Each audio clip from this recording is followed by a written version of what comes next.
ਜੀ।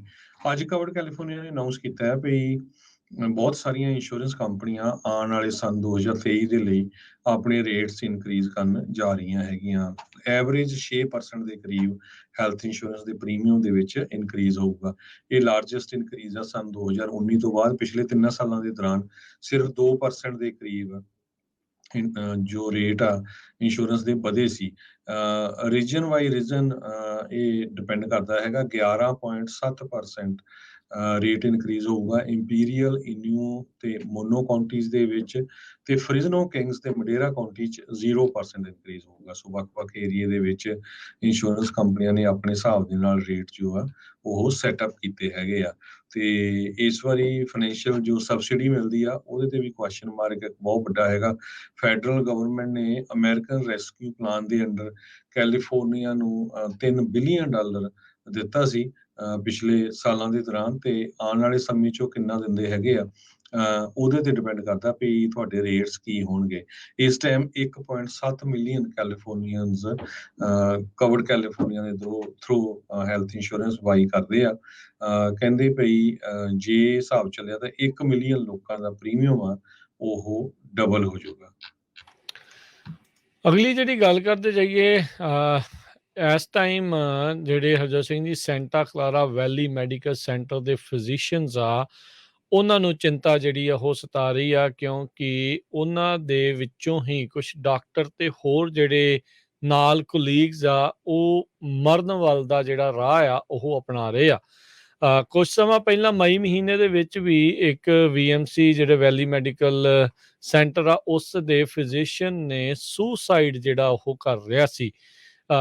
ਅੱਜ ਕਹਿੰਦੇ ਆ ਵੀ ਦਰਜਨਾਂ ਹੀ ਡਾਕਟਰਸ ਉਹ ਬਾਹਰ ਇਸ ਦੇ ਇਕੱਠੇ ਹੋਏ ਤੇ ਉਹਨਾਂ ਨੇ ਇਸ ਮੁੱਦੇ ਦੇ ਉੱਤੇ ਵਰਕ ਪਲੇਸ ਇਸ਼ੂਜ਼ ਨੂੰ ਲੋਕਾਂ ਦੇ ਸਾਹਮਣੇ ਲਿਆਉਣ ਦੀ ਗੱਲ ਆਖੀ ਹੈਗੀ ਆ, ਉਹਨਾਂ ਨੇ ਕੀਤੀ ਹੈਗੀ ਆ। ਉਹ ਕਹਿੰਦੇ ਵੀ ਅਸੀਂ ਕ੍ਰਾਈਸਿਸ ਦੇ ਵਿੱਚੋਂ ਲੰਘ ਰਹੇ ਆ, ਬਹੁਤ ਮਾੜੇ ਜਿਹੜੇ ਇਹ ਹਾਲਾਤ ਨੇ। ਉਹਨਾਂ ਦੀ ਜਿਹੜੀ ਯੂਨੀਅਨ ਆ ਜਿਸ ਦੇ ਵਿੱਚ 500 ਡਾਕਟਰਸ ਨੇ ਤੇ 3 ਪਬਲਿਕ ਹੈਲਥ ਹਸਪੀਟਲਸ ਦੇ ਸੈਂਟਾ ਕਲਾਰਾ ਕਾਉਂਟੀ 'ਚ ਜਿਹੜੇ ਚੱਲਦੇ ਆ, ਉਹਨਾਂ ਨੇ ਗੱਲ ਆਖੀ, ਕਹਿੰਦੇ ਵੀ ਮਿਸਮੈਨੇਜਮੈਂਟ ਲੰਮੇ ਸਮੇਂ ਤੋਂ ਇਸ ਪੂਰੇ ਸਿਸਟਮ ਨੂੰ ਅੰਦਰੋਂ ਜਿਹੜੀ ਆ ਉਹ ਤੋੜ ਰਹੀ ਆ ਤੇ ਮੈਨੇਜਮੈਂਟ ਇਹ ਦਿਖਾਵਾ ਕਰ ਰਹੀ ਆ ਵੀ ਬਿਜ਼ਨਸ ਐਜ਼ ਯੂਜੂਅਲ, ਯਾਨੀ ਕਿ ਕੋਈ ਫਰਕ ਨਹੀਂ ਪਿਆ।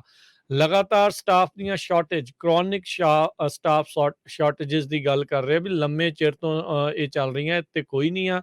ਵਰਕਲੋਡ ਇਹਨਾਂ ਦੇ ਮੋਢਿਆਂ ਦੇ ਉੱਤੇ ਜ਼ਿਆਦਾ ਆ। ਲਾਈਫ ਸੇਵਿੰਗ ਪ੍ਰੋਸੀਜਰਸ ਦੇ ਵਿੱਚ ਜਿਹੜੇ ਪੇਸ਼ੈਂਟਸ ਹੈਗੇ ਆ ਉਹਨਾਂ ਨੂੰ ਲੰਮਾ ਸਮਾਂ ਜਿਹੜਾ ਇੰਤਜ਼ਾਰ ਕਰਨਾ ਪੈ ਰਿਹਾ ਆ। ਸੋ ਇਹਦੇ ਕਰਕੇ ਸੈਂਟਾ ਕਲਾਰਾ ਵੈਲੀ ਮੈਡੀਕਲ ਸੈਂਟਰ ਦੇ ਜਿਹੜੇ ਡਾਕਟਰਸ ਆ ਉਹ ਲਿਮਿਟ ਜਿਹੜੀਆਂ ਉਹਨਾਂ ਦੀਆਂ ਕਹਿ ਲਓ ਵੀ ਉਹ ਟੁੱਟ ਰਹੀਆਂ ਆ, ਉਹਨਾਂ ਦਾ ਬੰਨ ਜਿਹੜੇ ਉਹ ਟੁੱਟ ਰਹੇ ਆ, ਜਿਸ ਕਰਕੇ ਆਪਾਂ ਦੇਖਿਆ ਆ ਵੀ ਇੱਕ ਡਾਕਟਰ ਨੇ ਤਾਂ ਸੁਸਾਈਡ ਹੀ ਕਰ ਲਿਆ। ਇਸ ਤੋਂ ਬਾਅਦ 'ਚ ਕਹਿੰਦੇ ਵੀ ਇੱਕ ਹੋਰ ਫਿਜ਼ੀਸ਼ੀਅਨ ਮੈਂਟਲ ਹੈਲਥ ਇਵੈਲੂਏਸ਼ਨ ਦੇ ਦੌਰਾਨ ਉਸ ਨੇ ਆਪਣੀ ਇੱਕ ਗਨ ਜਿਹੜੀ ਆ ਉਹ ਤੇ ਇੱਕ ਨਾਈਫ ਆ ਉਹ ਪੁਆਇੰਟ ਕੀਤੀ ਲਾ ਇਨਫੋਰਸਮੈਂਟ ਦੇ ਵੱਲ ਨੂੰ, ਤੇ ਕਹਿੰਦੇ ਵੀ ਕਾਉਂਟੀ ਨੇ ਇਸ ਦੂਜੇ ਇੰਸੀਡੈਂਟ ਦੇ ਬਾਰੇ ਕਿਸੇ ਨੂੰ ਐਕਨੋਲਜ ਵੀ ਨਹੀਂ ਕੀਤਾ ਵੀ ਇਦਾਂ ਕੁਝ ਵਾਪਰਿਆ ਹੈਗਾ ਆ। ਅੱਜ 50 ਤੋਂ ਵੱਧ ਡਾਕਟਰ, ਨਰਸਿਸ ਤੇ ਹੋਰ ਹੈਲਥ ਕੇਅਰ ਵਰਕਰਸ ਆ VMC ਦੇ ਬਾਹਰ ਆਏ ਤੇ ਉਹਨਾਂ ਨੇ ਇਹਨਾਂ ਇਸ਼ੂਜ਼, ਮੁੱਦਿਆਂ ਨੂੰ ਜਿਹੜੇ ਉਹ ਪੇਸ਼ ਕਰਨ ਦੀ ਕੋਸ਼ਿਸ਼ ਕੀਤੀ ਹੈਗੀ ਆ। ਕਹਿੰਦੇ ਵੀ ਮੈਨੇਜਮੈਂਟ ਤਾਂ ਆਪਣੇ ਵਰਕਰਸ ਨੂੰ ਇਹੀ ਕਹਿ ਰਹੀ ਆ ਸਕ ਇਟ ਅਪ, ਯਾਨੀ ਕਿ ਜੋ ਚੱਲ ਰਿਹਾ ਆ ਇਦਾਂ ਹੀ ਇੱਕ ਹਿਸਾਬ ਦੇ ਨਾਲ ਚੱਲੂਗਾ, ਪਰ ਇਹਨਾਂ ਦਾ ਵੀ ਕਹਿ ਲਓ ਵੀ ਸਬਰ ਦਾ ਬੰਨ ਹੁਣ ਟੁੱਟਾ ਆ ਤੇ ਇਹਨਾਂ ਨੇ ਲੋਕਾਂ ਦੇ ਸਾਹਮਣੇ ਇਹ ਗੱਲ ਨੂੰ ਲਿਆਂਦਾ ਆ। ਸੈਨੋਜ਼ੇ ਸਪੌਟਲਾਈਟ ਦੇ ਨਾਲ ਉਹਨਾਂ ਨੇ ਗੱਲਬਾਤ ਕਰਦੇ ਹੋਏ ਸਾਰਾ ਕੁਝ ਕੀਤਾ ਜਿਹੜਾ ਉਹ ਦੱਸਿਆ। ਕਈ ਜਿਹੜੇ ਡਾਕਟਰ ਕਹਿੰਦੇ ਵੀ ਜਿਹੜੇ 23 ਸਾਲ ਤੋਂ ਕੰਮ ਕਰ ਰਹੇ ਆ, ਡਾਕਟਰ ਗ੍ਰੈਗ ਐਡਮਸ ਵਰਗੇ ਇਹ ਟਰਾਮਾ ਸਰਜਨ ਉੱਥੇ ਹੈਗੇ ਨੇ, ਉਹਨਾਂ ਨੇ ਕਿਹਾ ਆ 20 ਅਪ੍ਰੈਲ 2021 ਤੋਂ ਬਾਅਦ 'ਚ ਵੈਲੀ ਮੈਡੀਕਲ ਸੈਂਟਰ ਨੇ 4 ਸਰਜਨਸ ਲੂਜ਼ ਕੀਤੇ ਆ। ਕਹਿੰਦੇ ਵੀ ਸਾਡੇ ਡਿਪਾਰਟਮੈਂਟ ਦਾ ਹਾਲ ਬਹੁਤ ਮਾੜਾ ਆ, ਜਿੱਥੇ 7 ਫੁੱਲ ਟਾਈਮ ਸਰਜਨਸ ਰਿਸਪੌਂਸੀਬਲ ਹੈਗੇ ਨੇ, 15 ਤੋਂ 17 ਜਾਣਿਆਂ ਦਾ ਕੰਮ ਕਰ ਰਹੇ ਆ ਜਿਹੜੇ ਇਹਨਾਂ 7 ਜਾਣਿਆਂ ਤੋਂ।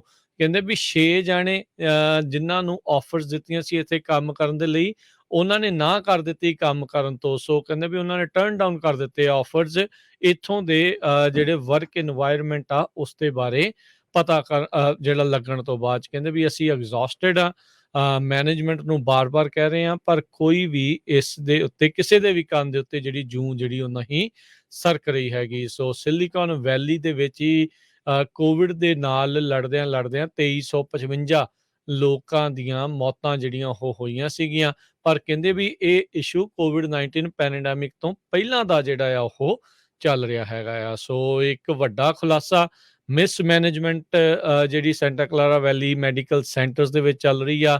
ਇਹ ਡਾਕਟਰਾਂ ਨੇ ਹੁਣ ਦਾਅਵਾ ਕੀਤਾ ਆ, ਇੱਕ ਸੁਸਾਈਡ, ਇੱਕ ਨੇ ਜਾਣਬੁੱਝ ਕੇ ਹਥਿਆਰ ਤੇ ਨਾਈਫ ਜਿਹੜੀ ਲਾ ਐਨਫੋਰਸਮੈਂਟ ਵੱਲ ਨੂੰ ਕਰਨੀ ਆ ਉਹ ਕੀਤੀ ਆ। ਸੋ ਸਬਰ ਦੇ ਬੰਨ ਇਹਨਾਂ ਦੇ ਟੁੱਟ ਰਹੇ ਆ। ਮੈਂਟਲ ਬ੍ਰੇਕਡਾਊਨ ਇਸ ਤੋਂ ਪਹਿਲਾਂ ਵੀ ਹੋਰ ਵੱਧ ਡਾਕਟਰਾਂ ਦਾ ਹੋਵੇ। ਇਹਨਾਂ ਦੀ ਮੈਨੇਜਮੈਂਟ ਨੂੰ ਜਿਹੜਾ ਉਹ ਧਿਆਨ ਇਹਨਾਂ ਦੀਆਂ ਗੱਲਾਂ ਵੱਲ ਦੀ ਜ਼ਰੂਰਤ ਆ, ਤਾਂ ਜੋ ਸਥਿਤੀ ਜਿਹੜੀ ਹੋਰ ਮਾੜੀ ਨਾ ਹੋਵੇ, ਕਿਉਂਕਿ ਇਸ ਸਾਰੇ ਕਾਸੇ ਦੇ ਵਿੱਚ ਡਾਕਟਰਾਂ ਦੇ ਨਾਲ-ਨਾਲ ਆਮ ਜਿਹੜੇ ਪੇਸ਼ੈਂਟ ਆ ਉਹਨਾਂ ਨੂੰ ਵੀ ਸਫਰ ਕਰਨਾ ਪਊਗਾ, ਉਹਨਾਂ ਦੇ ਵੀ ਮਾੜੇ ਹਾਲਾਤ ਹੀ ਹੋਣਗੇ। ਲਾਈਫ ਸੇਵਿੰਗ ਸਰਜਰੀਜ਼, ਹੋਰ ਜਿਹੜੇ ਉਹਨਾਂ ਦੇ ਪ੍ਰੋਸੀਜਰਸ ਆ ਉਹ ਰੁਕ ਜਾਣਗੇ ਤੇ ਫੇਟਲ ਵੀ ਕਈਆਂ ਲਈ ਸਾਬਤ ਹੋ ਸਕਦੇ ਨੇ।